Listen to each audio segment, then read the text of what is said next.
Hey everybody, John the Other here, obviously. And I want to ask a question that's going to lead to some other questions. And the question is, what is it going to take for Antifa to not win? Because I think they're winning. I'll explain as I go. Obviously, this video is a result of the attack on Andy Ngo. Andy Ngo is a journalist, very soft-spoken, and he has done a lot of coverage of Antifa on the street, following them, going to events, reporting on what they do in a very journalistic way. And Antifa don't like this. And so they have repeatedly targeted him for violence. And a couple of weeks ago in Portland, he was attacked repeatedly to such a degree that he suffered a brain trauma and is probably going to be dealing with the consequences of brain injury for many years, although I hope he's going to make mostly full recovery. So my question was, what is it going to take for Antifa to not win? To answer that, I think we have to expand our understanding of what Antifa is. Now, a lot of people will say it's a social movement. A lot of people will say it's a protest organization or a protest movement. I don't think either of those descriptions are right.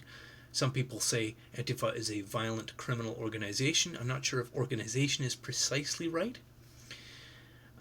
But what Andy Ngo says they are is a militia. And I think he's correct.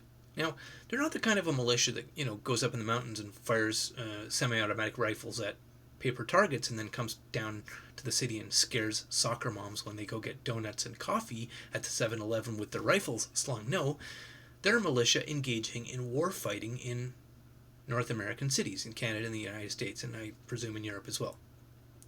They're engaging in war fighting in North American cities. And the target, their enemy, the people they are going after, are not the government. They're not going after Nazis. They're not going after misogynists or white supremacists or anything like that, no matter what the rhetoric is. They're going after average, normal people who believe in being able to have a civil disagreement. They're going after, who Antifa are targeting, are people who think that you should be able to have a political difference of opinion and express that and debate it in public without resorting to violence. People who have lefty friends who might be on the right and invite their lefty friends to a barbecue, and although they disagree on maybe pipelines and they might disagree on environmentalism, they still drink each other's beers and hang out and have a good time and like each other and don't try to do violence to one another. So normal people like you, like me, average, responsible, grown-up, mature adults who believe in being able to debate ideas without harming people, without violence. That's who Antifa is targeting. That's who they're making war on. In other words, you, your kids, maybe your mom. Which kind of answers for me something that's been bothering me and puzzling me. Why, with this growing climate of violent assault on citizens, there has never been, as far as I know, any neighborhood watch organization arming themselves with, handguns and using lethal force to defend themselves against Antifa up till now.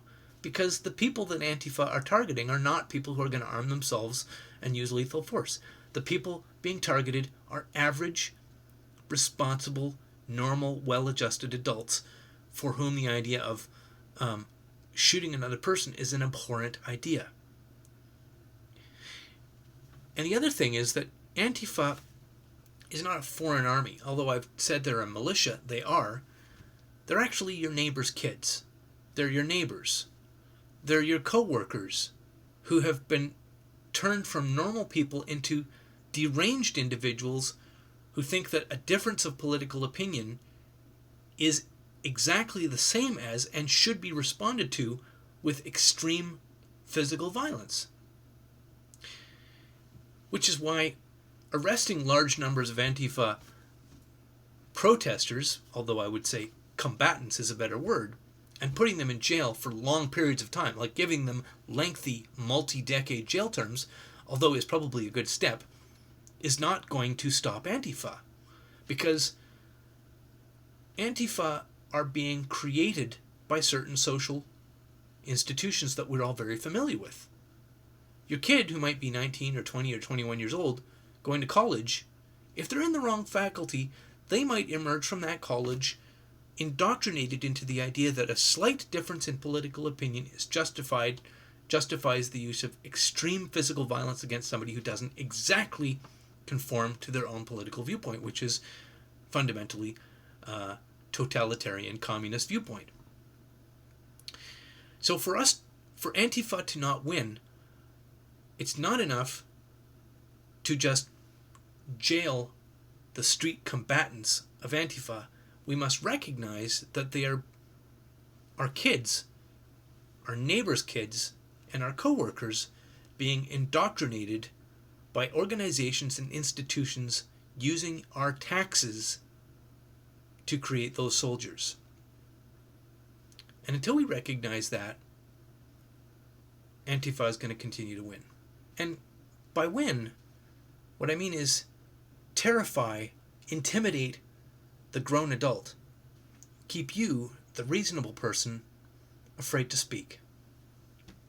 Intimidate the civilized into being afraid to speak. Thanks very much for listening, and as always, have a lovely, lovely day. After the video here, so I just have one follow-up question. In Portland, Antifa, which is a violent militia targeting the citizens of the city, seems to be operating with the complete cooperation and enablement of the mayor of that city. So I'm wondering, why isn't the mayor of Portland being indicted or put on trial or facing a long period of time in jail, like 20 to 30 years, for abetting a criminal, violent, possibly terrorist organization? I don't know the answer to that. Maybe somebody who understands American politics or American law better than me can answer. Anyway, thanks for watching, and as always, have a lovely day.